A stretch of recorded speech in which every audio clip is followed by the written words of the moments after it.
Анагаахын шинжлэх ухааны үндэсний их сургууль жил бүр уламжлал болон зохион байгуулдаг 67 дахь удаагийн эрдмийн чуулган өнөөдөр боллоо. Энэ удаагийн чуулганд салбар хуралдаануудаас шалгарсан эрдэм шинжилгээний шилдэг 10 илтгэлийг шүүгчдийн бүрэлдэхүүн шүүж 2024 оны шилдэг бүтээлүүдэд шалгаруулж 10 багшид 13 сая төгрөгийн мөнгө шагнал шилдэг бүтээлийн өргөмжлөлийг олгосон байна.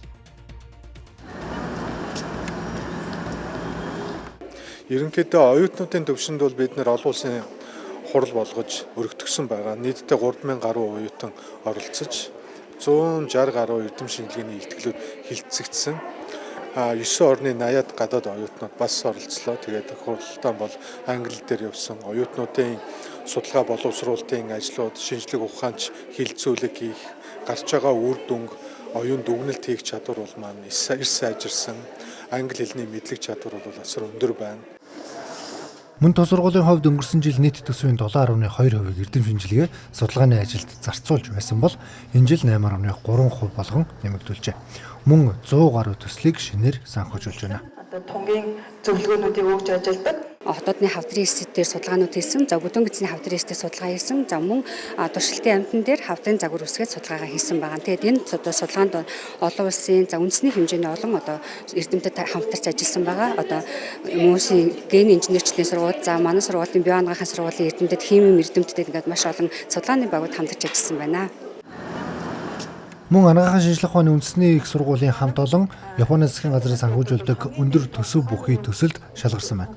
Тус төсөл нь 5 жилийн хугацаанд 350 сая йенээр хэрэгжих юм. Энэ хүрээнд гепатит D вирусын тархалтыг хянахаас гадна бие анагаахын хүрээлэнгийн лабораториуд орчин үеийн тоног төхөөрөмж багаж хэрэгсэлтэй болж хүний нөөцөгч бэлтгэх юм.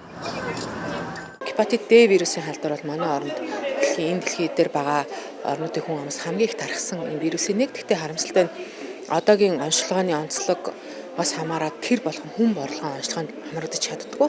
За энэ байдлыг ямар нэгэн байдлаар эмнэлэг тандж байгаа хүн болгоныг гепатит D вирусын онцлогоонд хялбар үнэртэг багтай ийм аргаар хамруулах. За дээрэс нь хүн амын дунд ямар бүлгийнхэн дунд за эсвэл вакцинжуулагдсан ч гэсэн халдвар төртөд байгаа тохиолдол байна уу гэх мэт ийм давхар зүйн болон онцлогооны чиглэлээр нэлээд том ажлууд хийгдэнэ.